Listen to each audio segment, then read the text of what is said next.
I think there's two significant factors that have impacted on the NHS.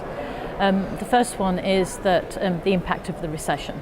So the NHS budget hasn't been cut, but actually the demand and the cost of healthcare is continuing to escalate. So by 2014, which is not too far away now, we have to have saved about £20 billion. Now, to give you an indication of the scale of that, that works out about £15,000 per member of staff. So it's massive, and the NHS isn't going to deliver that unless it actually starts to innovate and deliver services in a very different way and look at things in a very different way and be creative and challenging around current approaches.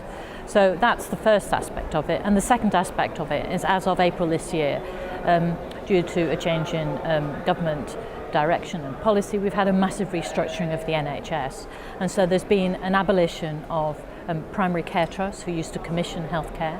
There's been an abolition of strategic health authorities and the majority of the quangos that used to support the NHS. And what that has resulted in is the loss of organisational history, some skill sets and knowledge base. So many new organisations that have been set up in place, often staff feel as though they're starting from scratch.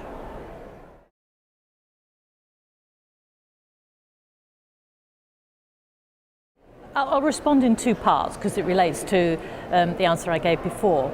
Firstly, with regard to the impact of the recession on the NHS, we simply cannot continue to deliver services in the way that we currently do, which have evolved very gradually and very incrementally over the 19th and 20th century.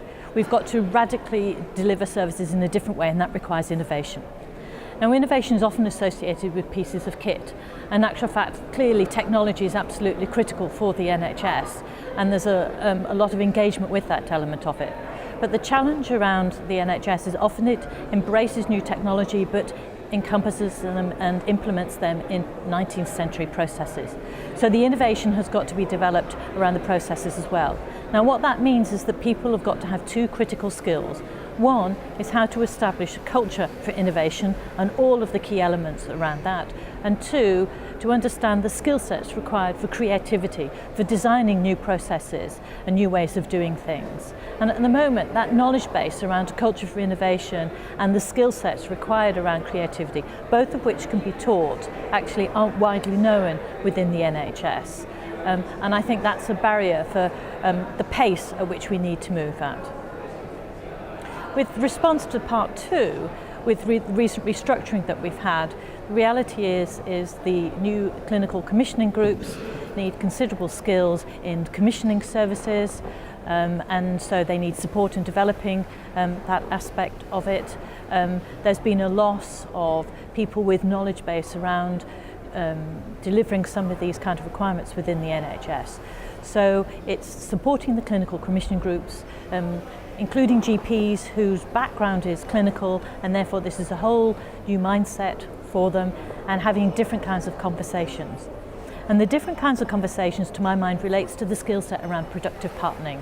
So if they want to be really successful, the new commissioners within the NHS have to work proactively with the providers of healthcare in a partnership way, being united about the aims and objectives, really upfront about what they've got to do. And sometimes that will need some frank and bold conversations through which relationships need to be established.